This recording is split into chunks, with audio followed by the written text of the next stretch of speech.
नमस्कार। प्लानिटेक्स में आपका स्वागत है और हमेशा की तरह निवेदन है प्लानिटेक्स को सब्सक्राइब करें, हमारे वीडियोस को लाइक करें, फ्रेंड्स एंड फैमिली के साथ शेयर करें और बेल आइकन दबाना बिल्कुल नहीं भूलें। तो दोस्तों, आज हम लोग डिस्कस करने जा रहे हैं शेयर मार्केट के एक न्यूज़ पर, और ये न्यूज़ बड़ी ही इंटरेस्टिंग और बड़ा ही एक्साइटिंग है। आईपीओ के मार्केट में, आईपीओ में जो है इंडिया जो है, भारत एक नए किंग की तरह उभर के आया है।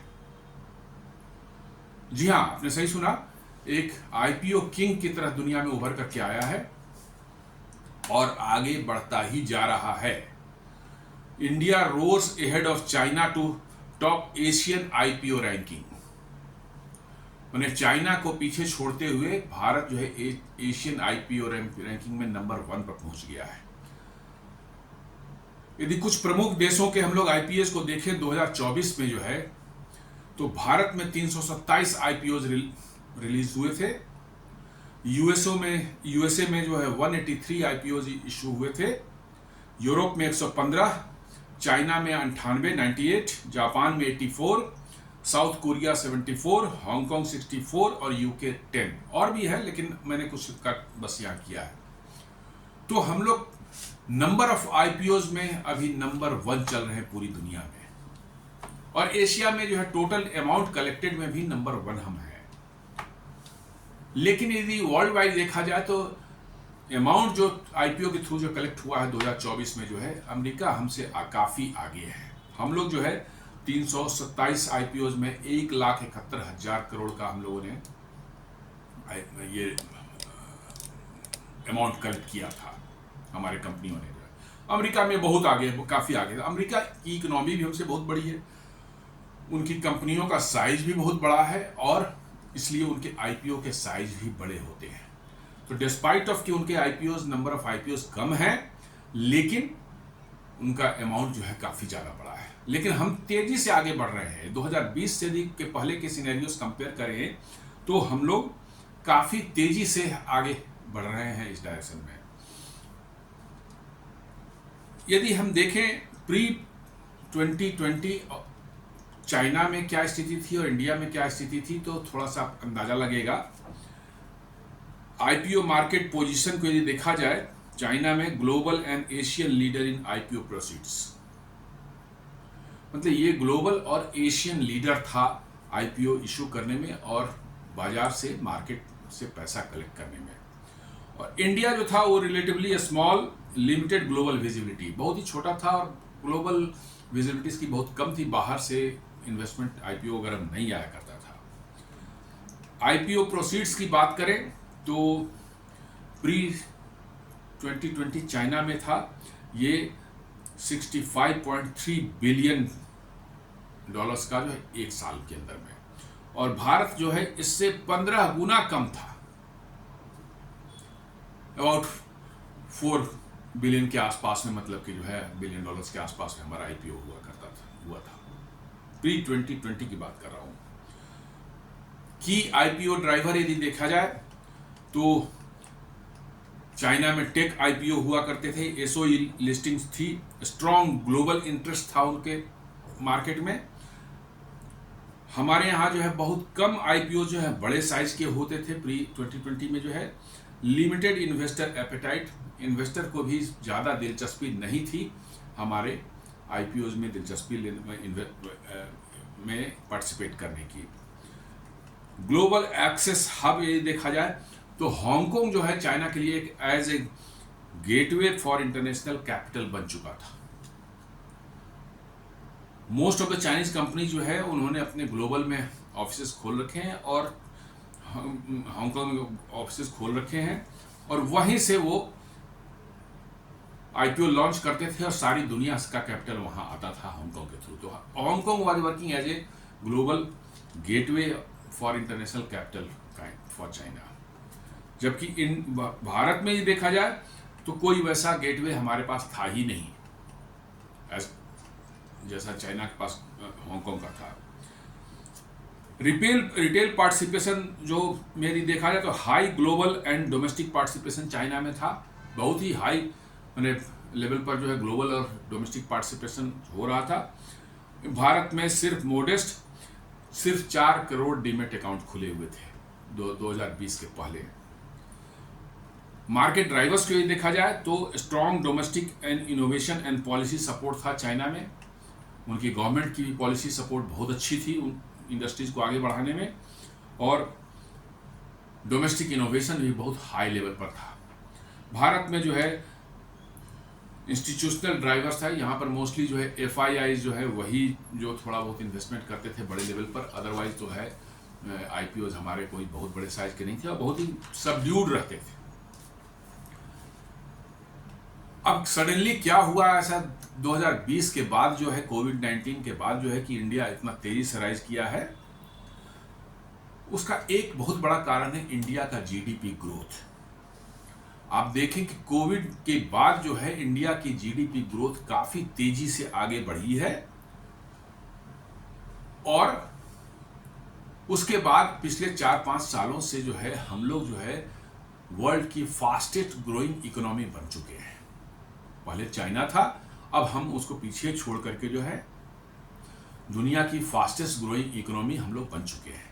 तो एक दिलचस्पी जो है लोगों में आती है कि अरे ये तो बहुत तेजी से ग्रो कर रहा है, एक परसेप्शन बदलता है दुनिया का और आपके लोगों का भी जो है, और ये एक बहुत बड़ा रीजन रहा है भारत के IPO में लोगों का इंटरेस्ट क्रिएट होने के लिए। साथ साथ जो है स्ट्रॉन्ग रिटेल पार्टिसिपेशन जो है वो भारत के शेयर बाजार को प्रोपेल कर रहा है, वर्चुअली एकदम बिल्कुल ड्राइव कर रहा है, और एक हायर रैंक पर मतलब इसको पहुंचा रहा है धीरे धीरे जो है। ये बता रही है एसोचैम और इकरा जो है, दो एसोसिएशन है चैम्बर ऑफ कॉमर्स के जो है, ये इनकी रिपोर्ट बताती है कि रिटेल इन्वेस्टर ने इतनी जबरदस्त पार्टिसिपेशन की है पिछले 4 and 5 ईयर्स में जो है कि अब वो रुकने वाले नहीं है। इतनी बड़ी संख्या में रिटेल इन्वेस्टर मार्केट में आ गए हैं और वो पैसा लगा रहे हैं बाजार में, और ये पूरे मार्केट को ड्राइव कर रहा है। अब ड्यूरिंग मार्च 22 एंड फरवरी 2025 में जो है the unique investor participating directly through the NSE has increased 3.6 times to 3.6 crores to 11.2 crores। Unique participants market में उसको बोलते हैं जो पहली बार मार्केट में आ रहे हैं।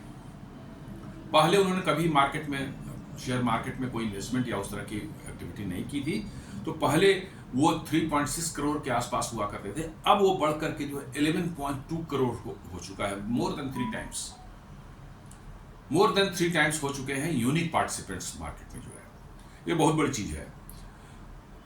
राइज ऑफ रिटेल सेक्टर जो है, पार्टिसिपेशन जो है बहुत जबरदस्त रही है भारत में।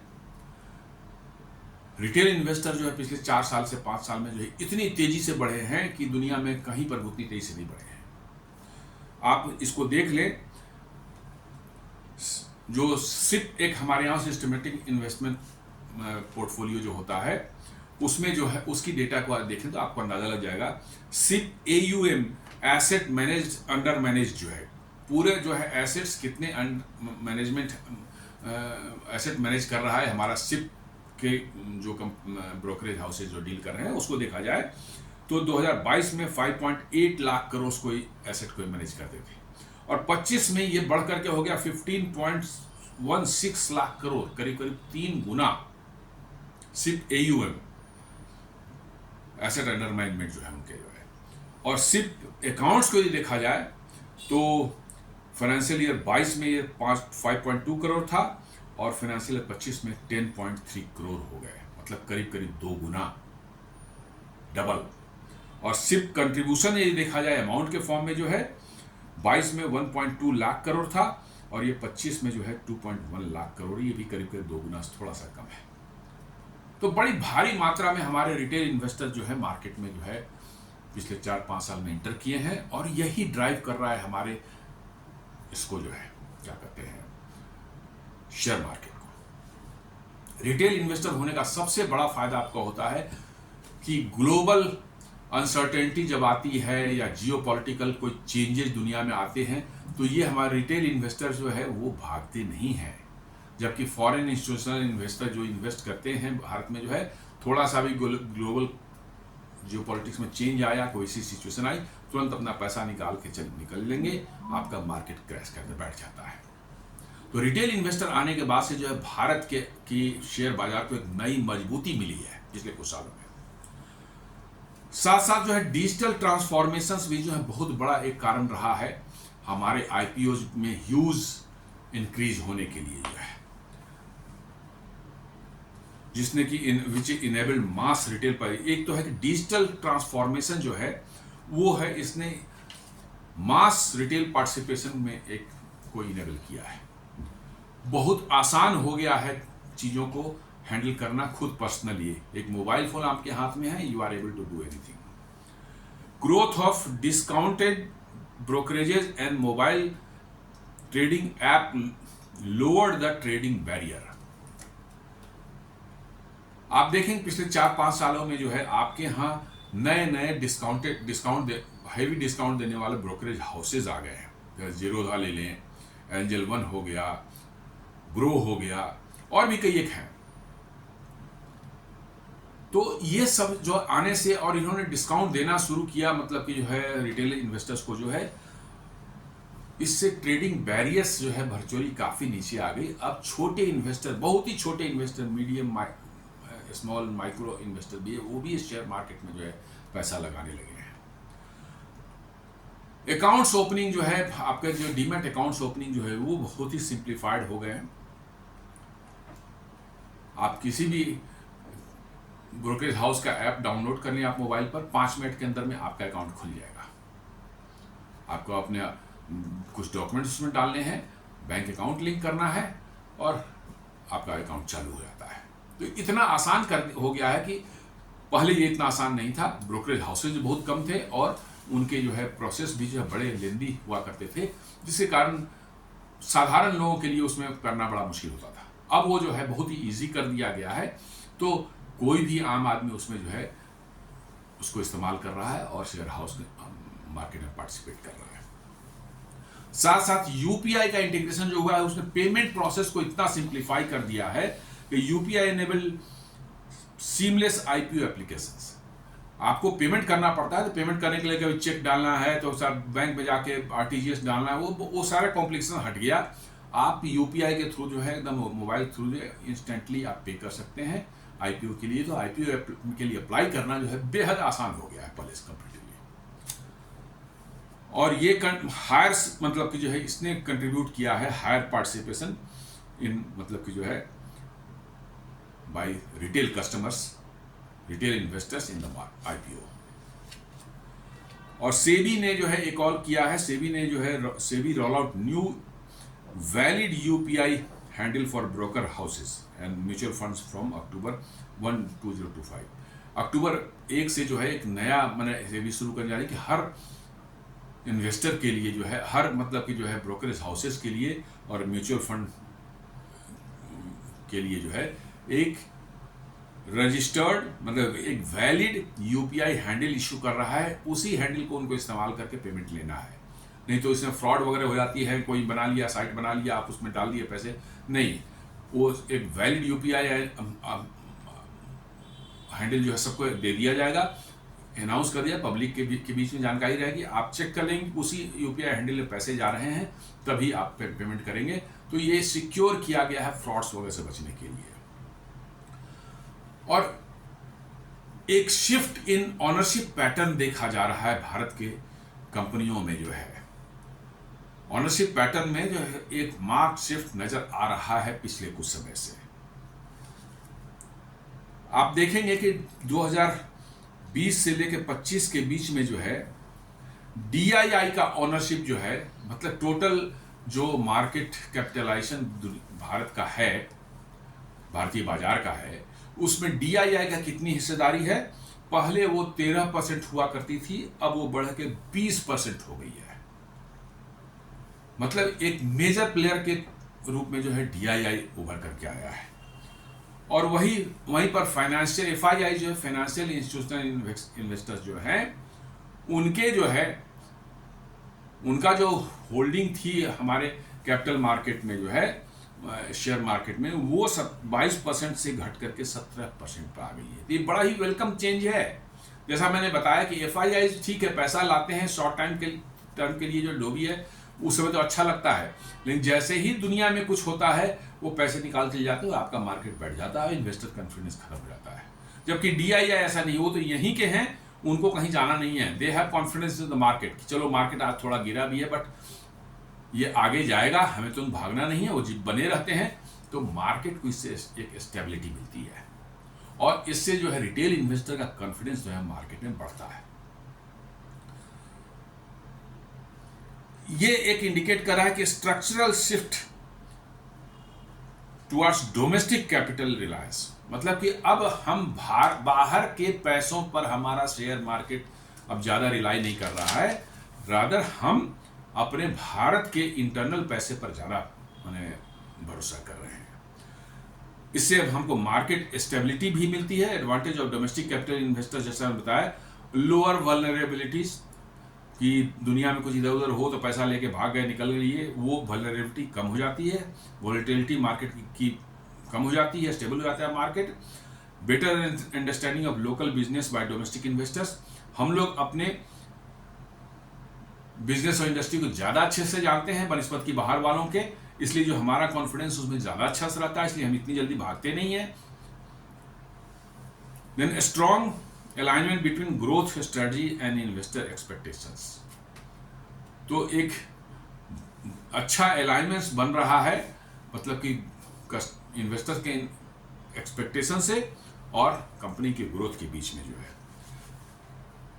आप देखेंगे कि 70% of the IPOs in 2024 70% IPO जो हैं, जो रिलीज हुए थे उसमें 70% आईपीओ जो है वो अपने इशू प्राइस के ऊपर ट्रेड कर रहे हैं, यानी 30% ही वैसे हैं जो इशू प्राइस से नीचे हैं।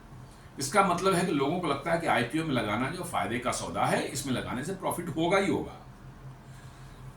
सेक्टर वाइज यदि हम देखा जाए, फंड किसने किसने कितना रेज किया है, तो आईपीओ में जो है आप देखेंगे आईटी इंडस्ट्री जो 4%, chemicals 4%, consumer durable 3%, reality sector 2%, construction 2%, financial services जो है 18%, consumer services 12%, health care 14%, capital goods जो है वो 14%, एफएमसीजी है वो 8% है, ऑटोमोबाइल्स हैं 7% हैं, और अदर्स जो है 2% के लगभग हैं। लेकिन एक कंसर्न निकल करके आया है सामने कि limited participation of emerging technology companies, मतलब इमर्जिंग और न्यू टेक्नोलॉजीज वाली कंपनी जो है वो बहुत कम है, इसमें दिख नहीं रहे हैं। और वो किस तरह की कंपनियां हैं, जो कि मतलब कि जो है एआई में काम कर रही हो, डीप टेक में काम कर रही हो, बायोटेक्नोलॉजी में काम कर रही हो, ये सब इमर्जिंग टेक्नोलॉजीज है, जो कि यूएस और चाइना में देखेंगे इस तरह की कंपनियों की भरमार है, जो कि जिनकी लिस्टिंग हो रही है, उनकी आईपीओ हो रही है। भारत में ये नहीं देखा जा रहा है, इसलिए एक चिंता का कारण है। तो इसमें देखना पड़ेगा हमें कि क्या मतलब कि जो है कैसे आगे आएंगे ये, और कैसे, ऐसी नहीं कंपनियां स्टार्टअप्स नहीं हैं, स्टार्टअप्स बहुत से, लेकिन वो आईपीओ में नहीं आ पा रहे हैं। रीजंस जो है बता रहे हैं, कुछ जो रिपोर्ट बताती है कि रेस्ट्रिक्टिव रेगुलेटरी हर्डल्स, जो सेबी के जो करंट जो है एलिजिबिलिटी क्राइटेरिया है, वो एक मेजर बैरियर है इसके लिए, जो कहती है कि